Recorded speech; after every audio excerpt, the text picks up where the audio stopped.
lack of trust towards democracy and public institutions. That is, I mean, I'm coming from the country where you can definitely observe it, but we can see it all around actually Europe and beyond as well.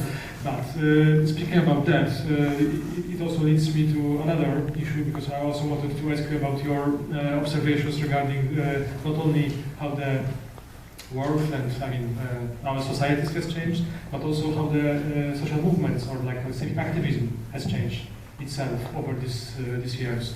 And maybe if you can focus or bring to the table some interesting, maybe innovative ideas about when it comes to the tools that are being used, when it comes to the how things are being made, but also maybe what narratives are being used, or anything else that you really find very important to be. Well, of course, if we talk about changes within the social movement landscape, many different things happen in different contexts, but I think there are some common traits that can be underlined. The first, of course, is a declining role of organizations. Okay? A declining role of organizations that, by the way, the European Social Forum was already interpreting in a certain way 20 years ago. Where a fellow before was mentioning that 70,000 people participating in initiatives and so on. The vast majority of those people came here as individuals or as part of small affinity groups of friends and acquaintances. Okay, again, that was a movement that had a strong infrastructure of strong organizations. Okay, that would be unthinkable today, at least in this country. Because of everything that happened in the last 20 years, but still the vast majority of people were not organization members, organization activists, and not, but people who participated, and there was the capacity to have this infrastructure of an organization work for the whole movement and for the aggregation and coordination of individuals into a movement.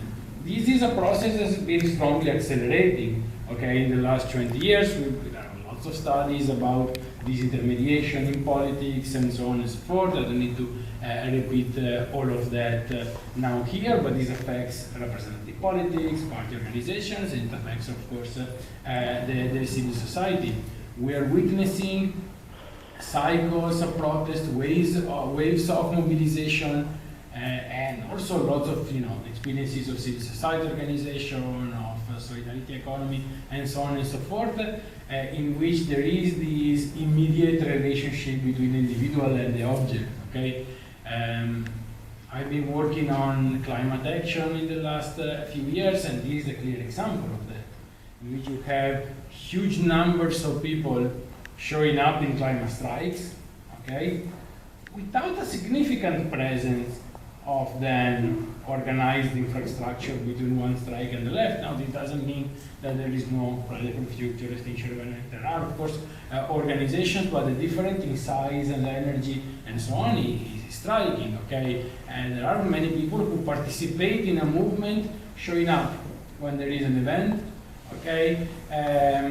Following in social media, sharing a certain worldview, certain symbols, certain styles of consumption, and so on and so forth. So different forms of activism, and this doesn't apply only to movements, but to civil society action in general. I've been working for a few years on mutualism, solidarity economy, welfare from below, and so on and so forth. And what comes out very clearly is this need for materiality.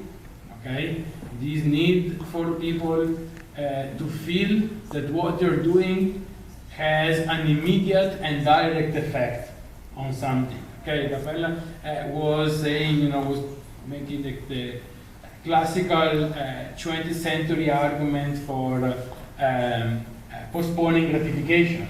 Okay, you're working because we're working for the next generation to enjoy the fruits of your work. And we live in a phase in which this is very difficult to feel for the vast majority of people, okay, in which there is the need of a materiality, of an effect. What I'm doing matters, okay, here and now. And also this brings also to strong levels of territoriality, okay, so It means that when there is, individualization, a crisis of traditional belongings, and so on, the only collective element which is there is the territory, the local, because it is where I have my, proximity links of my daily life. So this still exists. Okay. Now, this does not mean that collective action does not exist, but it exists in a different world. Okay, and of course it takes different forms. Okay, and through referendum, maybe you can also mention some interesting solutions that were already adopted by the movements recently that you find. No, I would like to underline everything of what Lorenzo said. We agree too much. It's not contradictory. Okay, but and yes, and I want only to underline really the change. I think for example, also in I think that we experience it everywhere. That now the need for linking our principle to concrete practices is absolutely a priority. Nobody of us, I think, whoever want to be, at the level of this time, don't split anymore the two levels, no? To mobilize a big demonstration, a big statement, and to be in the neighborhood, to be close to the people.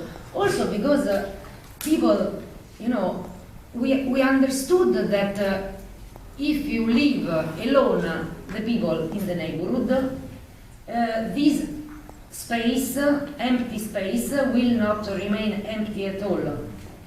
Because the extreme right did this job for a long time, where the progressive forces left this empty space, where they remained. Of course, it is much more difficult.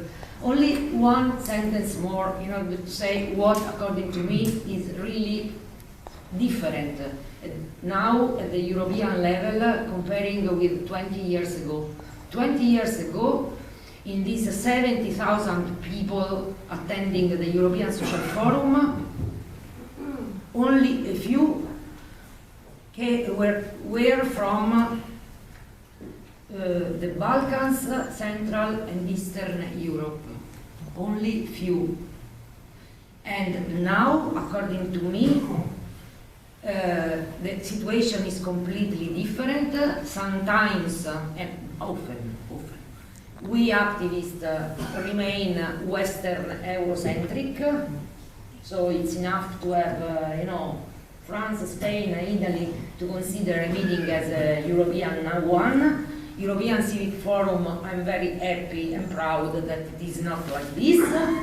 But I think that now, if we look about the new civil society which is arising, often the best and most innovative experience come from the Balkans and from Central and Eastern Europe. And this is, according to me, really something which is very important, and we have never to forget, because now for you that are young, it's normal, but really for me, 20 years ago, really, on 70,000, I think that the Eastern people were some dozen.